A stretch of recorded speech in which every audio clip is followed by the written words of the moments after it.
Old friends are like old memories. They always remind you of your past, and we are reminding ourselves of the past episodes from this week of Good Company for the Best of Good Company with me, Hollie Taylor.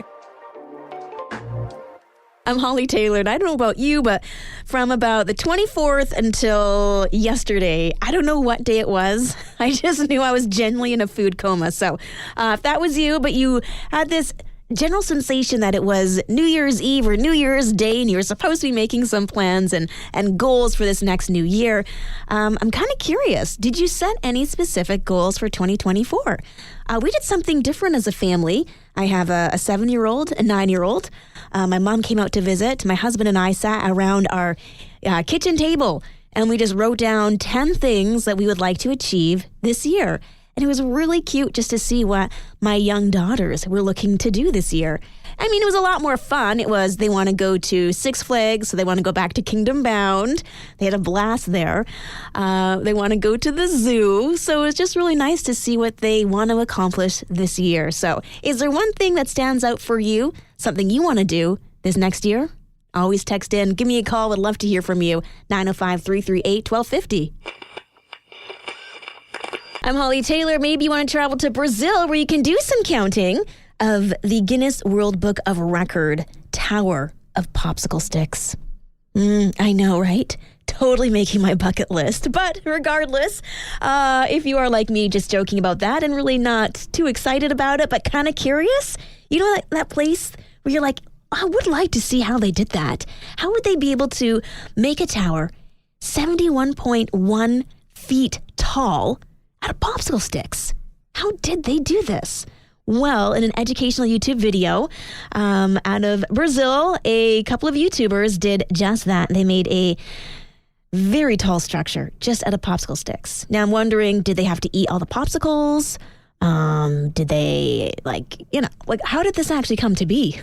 Well, regardless of those little questions, it's there. It took 16 people to accomplish said task.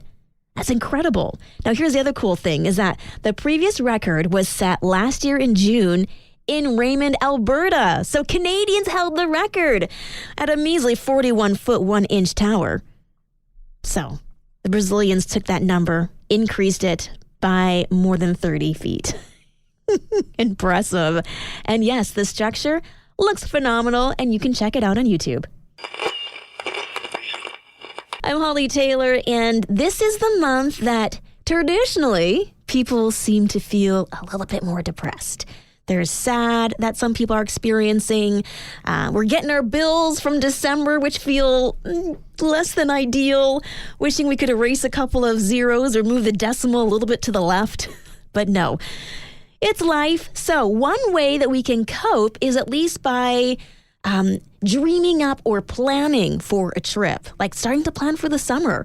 Coming up, I think in February or March, they open up the campsites for the provincial and national parks for booking your campsite. So, now's the time to start planning. And actually, one of the most favorite places for Canadians to travel is right here in our own country. It's pretty impressive. And the highest travel month is April. I was so surprised when I saw that stat. I thought for sure it would be in the summer, maybe spring break, maybe Christmas. But no, April, people are trying to find something new. Maybe because it's not as cold anymore. We're itching to go somewhere. I have no idea the psychology behind it, but there you go. Those are your travel stats. So my question for you today is, what is your favorite place to visit or bucket list location that's here in Canada that you want to go and visit this year? You may not do it, but we might as well plan for success. I'm Hollie Taylor, and already I am looking forward to my next vacation.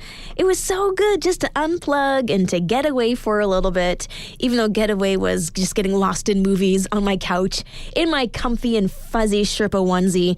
It was glorious. And there's actually ways to maximize days off. I know The Drive's James Curtis, very good at doing this. It's something I've tried to do as well. And in the UK, where they get a little bit more vacation time right out of the gate, they've actually released some stories as to how you can maximize your days. In fact, they normally get 25, and they've been able to sort these vacations around the holidays to actually give people 55 days in total.